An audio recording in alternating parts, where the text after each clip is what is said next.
Bonjour Madame Gueye. Je m'appelle Aaron Afal, je suis journaliste, rédacteur en chef du site internet du groupe Futurs Médias, igfm.sn. Quelle lecture faites-vous des investitures pour les élections législatives? Alors, les élections législatives prévues le 30 juillet prochain sont parties pour être l'une des élections les plus disputées dans l'histoire politique du Sénégal. Déjà, les investitures ont commencé à donner des surprises. La première surprise, c'est quoi? C'est la pléthore de listes. 45, on avait dit avant-hier, mardi, dernier jour du dépôt des listes. Mais aujourd'hui, la liste s'est allongée jusqu'à 49. Donc 49 listes en compétition pour des élections législatives, c'est vraiment une première dans l'histoire politique du Sénégal. La lecture que j'ai fait d'abord de cette pléthore de liste, c'est qu'aujourd'hui, cela traduit une certaine vitalité de notre démocratie. Quoi qu'on dise, quand même la démocratie sénégalaise, malgré les hauts et les bas, est en marche. Si aujourd'hui il y a plusieurs personnes, des coalitions, des partis politiques, des mouvements qui ont senti la nécessité de poser leur candidature et d'aller à la chasse des voix pour être de dignes représentants du peuple à l'Assemblée nationale, cela vraiment c'est à saluer. Peut-être j'ai appris, certains pensent que c'est quelque part aussi que certains hommes politiques n'ont plus rien à faire, c'est pourquoi tout le monde aujourd'hui se lève pour créer un parti politique. Ok, c'est bien, ok, mais il ne faut pas aussi perdre de vue qu'un parti politique aussi, quoi qu'on dise dans certains pays, c'est un luxe, ok, surtout avoir des coalitions et briguer des élections. Donc ça, je pense que c'est à saluer. Mais maintenant, quoi qu'on dise aussi, la démocratie a aussi un coût. Certains pensent déjà mathématiquement, ça fera quoi, 350 millions de bulletins de vote à faire. Pour 45 listes, bon, les gens, c'est vraiment un coût. Mais il faut qu'on accepte aussi qu'un pays qui marche, une démocratie qui marche, il faut aussi qu'il y ait des moyens pour les accompagner. Donc, sur ce plan, moi, je n'ai pas de problème particulier. Je salue vraiment cette pléthore de listes. Mais maintenant, le reste, il faut aussi que l'État puisse encadrer pour que ces élections puissent se passer comme toutes les autres, dans le calme, la transparence, et que les meilleurs puissent vraiment nous représenter dignement à l'Assemblée nationale. Peut-être il y a aussi un autre point, c'est au niveau des investitures, peut-être ce sera l'objet de la deuxième question, hein, qui fait qu'aujourd'hui, on a remarqué qu'il y a au niveau de Manko, certains pensent déjà de l'éclatement de Manko Taxa au Sénégal. Bon, moi, le terme éclatement, j'aime pas trop.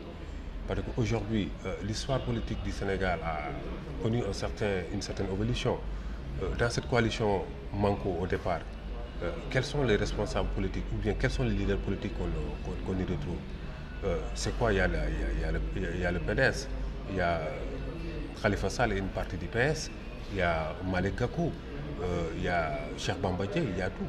Donc aujourd'hui, c'est quoi? Cela veut dire qu'il y a 5 ans derrière, 6 ans, voire même 10 ans derrière, ces jeunes leaders politiques qu'on qualifiait de jeunes loups aux dents longues, qui étaient déjà dans l'antichambre des leaders classiques qui étaient là, ce sont ces jeunes leaders aujourd'hui qui ont mûri. Mais c'est normal quand ils se retrouvent au sein d'une coalition pour essayer de faire changer les choses. Au moment des choix, c'est normal que ces leaderships soient de plus en plus affirmés, que chacun pense que je dois aller seul ou bien je dois aller avec quelques-uns pour qu'on puisse vraiment peser de tout notre poids et savoir ce qu'on vaut sur l'échiquier politique national. Donc, éclatement, pas du tout. Cela veut dire qu'ils se sont rassemblés autour de Manko pour défendre un certain nombre de choses ensemble. On les a vus récemment lors de la grande mobilisation, pas à la place de l'Obélisque, mais un peu à la rue, comment on appelle, disons à la place de l'Obélisque. Il y avait tous les restes qui étaient là. Mais au moment des élections, chacun a senti nécessaire d'aller seul et puis voilà, savoir ce qu'il vaut réellement sur l'échiquier politique national. Maintenant, demain, après ces élections, il y a toujours cette possibilité de se retrouver dans un groupe parlementaire à l'Assemblée nationale. Donc éclatement, c'est pas forcément l'éclatement, c'est aussi, je pense, c'est une manière de différer un peu la confrontation avec Macky Sall. Et puis voilà, se retrouver au sein de l'Assemblée nationale, autour de grands groupes parlementaires qui pourront peut-être faire face au groupe majoritaire qui se dégagerait certainement si c'est du camp du président.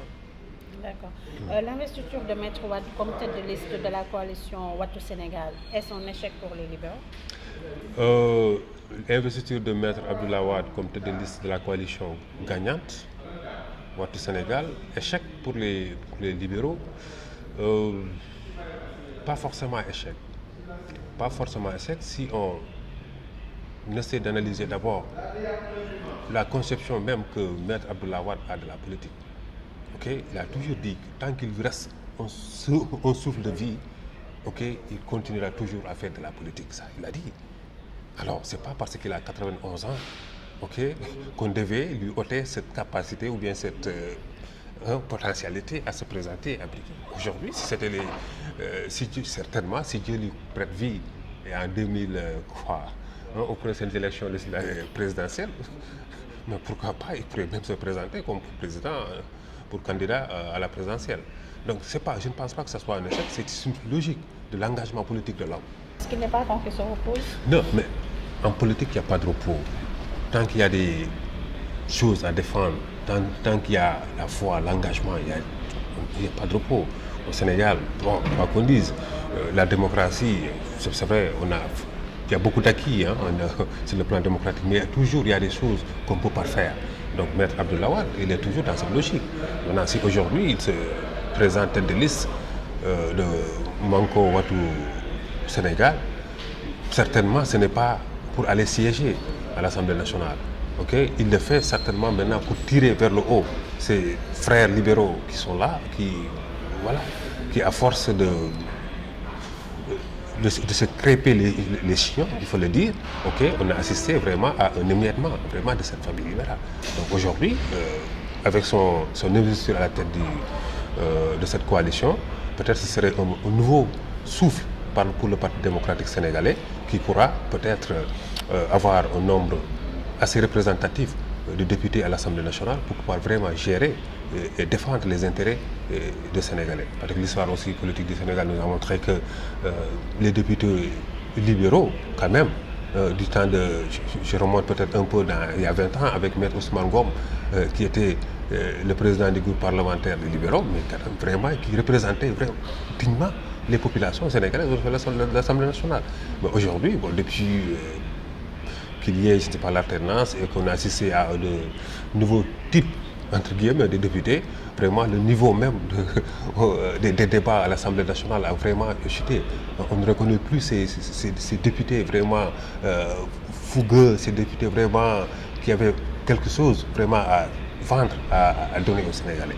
Aujourd'hui, ce qu'on assiste à l'Assemblée nationale, c'est des députés qui ne viennent pas pour applaudir, ils sont simplement là pour dormir. Alors que ça, c'est pas pour ça qu'ils sont à l'Assemblée nationale. Ils sont là pour aller défendre les intérêts des populations. Ils sont là pour contrôler l'action du gouvernement. Ils sont là vraiment pour faire avancer les choses, pour que le Sénégal, sur le plan démocratique, surtout au niveau du Parlement, que les choses aussi bougent dans le bon sens.